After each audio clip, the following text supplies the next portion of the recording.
तो आज के सेशन में हम बात करेंगे एक बहुत ही कॉमन स्कैम की, जिसे कहते हैं पंप एंड डंप स्कीम। चलिए समझते हैं कि ये स्कीम किस तरीके से काम करती है। इस स्कीम की शुरुआत होती है जब किसी कंपनी का प्रमोटर या बड़ा शेयर होल्डर अपने शेयर्स मार्केट में बेचना चाहता है, लेकिन प्रॉब्लम यह है कि उस कंपनी का स्टॉक इतना नीचे गिरा हुआ होता है कि इस दाम पे बेचना उसके लिए काफी नुकसानदायक हो सकता है। अब उस कंपनी की हालत ही इतनी खराब है कि वो कंपनी तो बदलने से रही और ना ही उस कंपनी के शेयर प्राइसेस अपने आप ऊपर जाएंगे। अब उन शेयर प्राइसेस को ऊपर कैसे पहुंचाया जाए और अपना पैसा मार्केट से बाहर कैसे निकाला जाए। तो अब ये प्रमोटर क्या करते हैं कि ये स्टॉक मार्केट ऑपरेटर्स को कांटेक्ट करते हैं और उनसे बोलते हैं कि आप इन शेयर प्राइसेस को पंप करो। पंप यानी कि ऊपर भगाओ।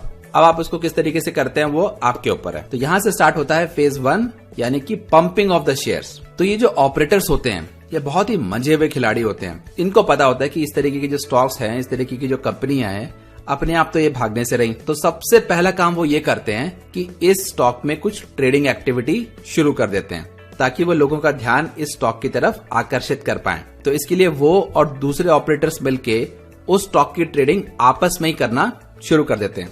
एक बेच रहा है, एक खरीद रहा है, एक बेच रहा है, एक खरीद रहा है। तो ये सारी की सारी ट्रेडिंग आपस में ही हो रही है। बाहर वाले इन्वेस्टर्स अभी तक इस स्टॉक में नहीं घुसे हैं। पर ये ट्रेडिंग ये लोग इस तरीके से करते हैं कि स्टॉक के प्राइसेस जो हैं 5%, 10% या 15% ऊपर भगा देते हैं। अब होता यह है कि जब बाहर से दुनिया देखती है स्टॉक को, कई टेक्निकल ट्रेडर्स हैं या फिर रिटेल इन्वेस्टर्स हैं, उनको लगता है कि इस स्टॉक में एक प्राइस वॉल्यूम ब्रेकआउट हो गया है भाई, क्योंकि वॉल्यूम बढ़ गई है स्टॉक में अचानक से और प्राइस भागने लग गए हैं। इसकी वजह से शुरू के कुछ इन्वेस्टर्स और ट्रेडर्स अपना पैसा स्टॉक में लगाना शुरू कर देते हैं और इसकी वजह से स्टॉक का प्राइस थोड़ा और भाग जाता है। लेकिन इस ऑपरेटर का ये काम नहीं है कि स्टॉक को सिर्फ 10-15% भगा करके प्रमोटर को बाहर निकालना। इस ऑपरेटर को भगाना है स्टॉक को 50%, 100% या इवन 200%। तो इसके लिए तो अभी बहुत सारी टेक्निक उनको और लगानी बची है। अब वो क्या करते हैं कि एक मास प्रोपेगेंडा कैंपेन चलाते हैं। सबसे पहले वो हजारों लाखों रिटेल इन्वेस्टर्स को फेक SMS भेजते हैं कि देखिए इस कंपनी में बड़े इन्वेस्टर्स जैसे कि राकेश झुनझुनवाला हो गए या राधाकिशन दमानी हो गए, वो लोग इस कंपनी में स्टॉक खरीद रहे हैं, वो लोग इस कंपनी में शेयर्स खरीद रहे हैं। अब ये सारे मैसेजेस फेक होते हैं। असल में ना तो राकेश झुनझुनवाला जी इस स्टॉक में पैसा लगा रहे हैं, ना ही राधाकिशन दमानी इस स्टॉक में पैसा लगा रहे हैं। लेकिन आप ये समझिए कि 1 लाख इन्वेस्टर्स को इस तरीके का मैसेज मिलता है, उसमें से 10,000 लोग भी इनकी बातों में आ गए, तब भी इनका काम चल जाता है। इसी तरीके से ये व्हाट्सएप मैसेजेस में काफी एक्टिव हो जाते हैं और इस तरीके के हॉट टिप्स या फिर इनसाइडर न्यूज देते हैं कि देखिए इस कंपनी के शेयर जो है बहुत ही हॉट हैं और इसमें आपको पैसा लगाना चाहिए। इसके बाद ये अखबारों में फिर ये फेक न्यूज पब्लिश कराते हैं कि देखिए इस कंपनी का टर्न अराउंड हो रहा है, ये कंपनी पहले काफी वीक थी लेकिन इसके मैनेजमेंट ने इस तरीके के डिसीजंस लिए हैं और इस तरीके के कोलैबोरेशन कर रहे हैं, इतने बड़े बड़े इनके प्लान है और देखिए कंपनी का स्टॉक किस तरीके से भाग रहा है। फिर कभी कभी ये जो टीवी पे एनालिस्ट आते हैं उनके थ्रू भी जाकर के रिकमेंडेशन दिलवाते हैं कि देखिए ये कंपनी जो है एक मल्टीबैगर बनने वाली है और ये जो है सही टाइम है इस स्टॉक में घुसने का। तो अब आप समझिए इतना बड़ा मास प्रोपेगेंडा कैंपेन चलता है और जब उसकी वजह से जब लोगों का ध्यान आकर्षित होता है स्टॉक की तरफ और वो जब स्टॉक का प्राइस देखते हैं कि वो स्टॉक जो है 10%, 15%, 20% भाग चुका है, तो ऐसे में इन्वेस्टर्स को लगता है बात तो सही है। देखिए वहां पे न्यूज भी आ रही है, बड़े बड़े इन्वेस्टर्स इस स्टॉक में इन्वेस्ट कर रहे हैं, वो टीवी वाला एनालिस्ट बोल रहा है कि ये कंपनी मल्टीबैगर बनने वाली है। तो जब ऐसी स्टेट आती है तो ये जो इन्वेस्टर्स हैं ये भारी मात्रा में इस कंपनी के स्टॉक्स उठाने के लिए अपना पैसा डालना शुरू कर देते हैं और यहाँ से जो है वो स्टॉक भागना शुरू करता है। लेकिन अभी तो शुरुआत हुई है। जैसे ही लोग अपना पैसा लगाना शुरू करते हैं स्टॉक में और वो देखते हैं कि वो स्टॉक 10 दिन में 20% भाग गया या 1 महीने में 25%, 30% भाग गया, तो वो अपने दोस्तों को बताते हैं, अपने फैमिली को बताते हैं, देखो मैंने स्टॉक में पैसा लगाया था, 15-20 दिन में मेरा पैसा दोगुना हो गया है। उनके फ्रेंड्स और फैमिली भी स्टॉक पर अपना पैसा लगाने लग जाते हैं। तो जब इस तरीके की सिचुएशन आ जाती है, जिस तरीके से एक पिरामिड स्कीम काम करती है, उसी तरीके से ये स्टॉक जो है एकदम तेजी से वर्टिकली भागना शुरू कर देता है। और जब स्थिति ऐसी आ जाती है कि स्टॉक 100%, 200%, 300% भाग चुका होता है, अब यहां से फेज 2 शुरू होता है, डंपिंग ऑफ शेयर्स।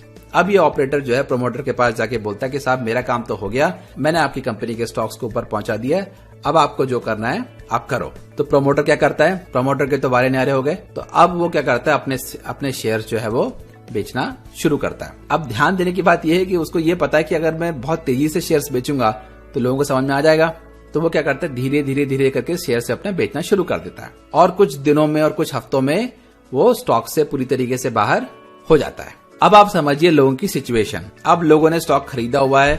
अब जिन लोगों ने उस स्टॉक को खरीदा हुआ है वो वेट कर रहे हैं कि स्टॉक ऊपर जाए, लेकिन अब उस स्टॉक को खरीदने वाला कोई बचा नहीं, क्योंकि न्यूज फ्लो खत्म हो गई है। किसी के पंपिंग करने के, कोई और स्टॉक को पंप करने वाला बचा नहीं है, तो स्टॉक जो है धीरे धीरे करके गिरना शुरू करता है। तो अब कई लोग जो होते हैं उनको लगता है कि हाँ ठीक है भाई, इतना दूर स्टॉक भागा है तो छोटा मोटा करेक्शन हो रहा होगा स्टॉक में, और उस स्टॉक से वो एग्जिट लेते नहीं है। लेकिन अब ये जो स्टॉक गिरना शुरू करता है और फिर जो है वो जहां से शुरू हुआ था वहां पे जाकर के रुकता है। और रोज, और जितने इन्वेस्टर्स इस स्टॉक में फंसे हुए हैं, हर रोज वो मार्केट में आते हैं, अपना ऑर्डर डालते हैं। हर रोज ये कंपनी लोअर सर्किट लगाती है और हर रोज उन लोगों के ऑर्डर रिजेक्ट होते हैं। तो सिचुएशन कभी कभी इतनी बुरी बन जाती है कि लोग फंसे हुए हैं, वो देख रहे हैं उनकी आंखों के सामने वो स्टॉक 10%, 20%, 30%, 50% गिर रहा है, लेकिन वो स्टॉक से बाहर नहीं निकल पाते हैं। तो आप समझ ही सकते हैं कि कितना बड़ा बड़ा नुकसान लोग लेते हैं स्टॉक इस तरीके के स्कैम में। अब आपको मैं कुछ अगर प्रैक्टिकल एग्जांपल्स दूं, एमटेक इंडिया का स्टॉक देखिए।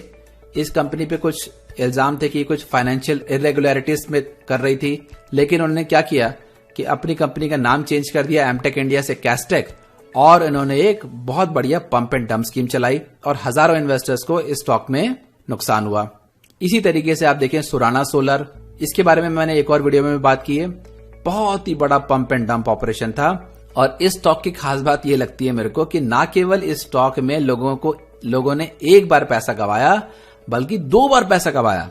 तो समझ ही सकते हैं कि जो लोग मार्केट में आते हैं वो ध्यान नहीं देते कि एक बार जब इस कंपनी में पंप एंड डंप हो चुका है तो दूसरी बार भी हो सकता है। पर बात वही है, अगर आप आंख बंद करके अपना पैसा मार्केट में लगाएंगे तो आप किसी पे इल्जाम नहीं दे सकते अगर आप अपना पैसा खो देते हैं। और बाय द वे, ये पंप एंड डंप स्कीम्स जो सिर्फ इंडिया में स्पेशल नहीं है, ये दुनिया भर में चलती हैं। अगर आपने वो फेमस मूवी देखी है वुल्फ ऑफ वॉल स्ट्रीट, वहां पे जॉर्डन बेलफोर्ड नाम के ट्रेडर ने इसी तरीके की स्कीम चला करके यूएस के बहुत सारे इन्वेस्टर्स को बेवकूफ बनाया था। अब जहां तक इंडिया की बात है, सेबी इन पंप एंड डंप स्कीम्स को पता लगाने के लिए और इन पे एक्शन लेने के लिए काफी कोशिश कर रहा है, लेकिन जिस लेवल पे ये ऑपरेटर्स काम करते हैं, सेबी के लिए प्रैक्टिकली इम्पॉसिबल है इन सब लोगों को पकड़ना। इसीलिए रेस्पॉन्सिबिलिटी सेबी की नहीं है, रेस्पॉन्सिबिलिटी आपकी है। तो अब मैं आपको 3 चीजें बताता हूं जिन चीजों का अगर आप ध्यान रखेंगे तो आप इन पंप एंड डंप स्कीम से बच सकते हैं। पहली बात तो ये कि आपको कोई अगर एसएमएस या व्हाट्सएप मैसेज आता है जहां पे किसी स्टॉक का रिकमेंडेशन है या फिर ये बोला जाता है कि किसी बड़े इन्वेस्टर ने उसमें पैसा लगाया है, तो उस पे आप कभी भी विश्वास ना करें। अब भाई आप लॉजिकली आप इस चीज को सोचें, अगर इतना अच्छा स्टॉक है, कोई अनजान आदमी आपको एसएमएस करके क्यों बता रहा है? वो खुद स्टॉक लेकर के बैठ क्यों नहीं जाता? दूसरी बात, जो ये एक्सपर्ट्स आते हैं टीवी पे या फिर न्यूज़पेपर पे, वो जो एडवाइस देते हैं कि स्टॉक में आपको पैसा लगाना चाहिए, उस पे भी आप आंख बंद करके पैसा कभी ना लगाएं। और तीसरी और सबसे इंपॉर्टेंट बात इस स्टॉक मार्केट की ये है कि अगर आप लॉन्ग टर्म में सक्सेसफुल बनना चाहते हैं तो आपको अपनी खुद की रिसर्च करनी पड़ेगी।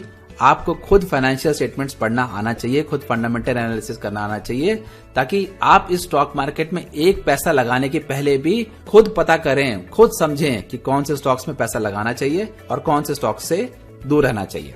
तो ये था पंप एंड डंप स्कीम। तो मैं उम्मीद करता हूं कि आपको पंप एंड डंप स्कीम क्या होती है, किस तरीके से काम करती है, समझ में आ गया होगा। अगर आपको इसको लेकर के कुछ क्वेश्चंस हैं तो नीचे आप कमेंट सेक्शन में डालिए, हम आपको आंसर करेंगे। और अगर आपने इस चैनल को सब्सक्राइब अभी तक नहीं किया है तो कर लीजिए, क्योंकि आपको यहाँ पे बहुत कुछ सीखने को मिलेगा। हमसे जुड़े रहने के लिए धन्यवाद।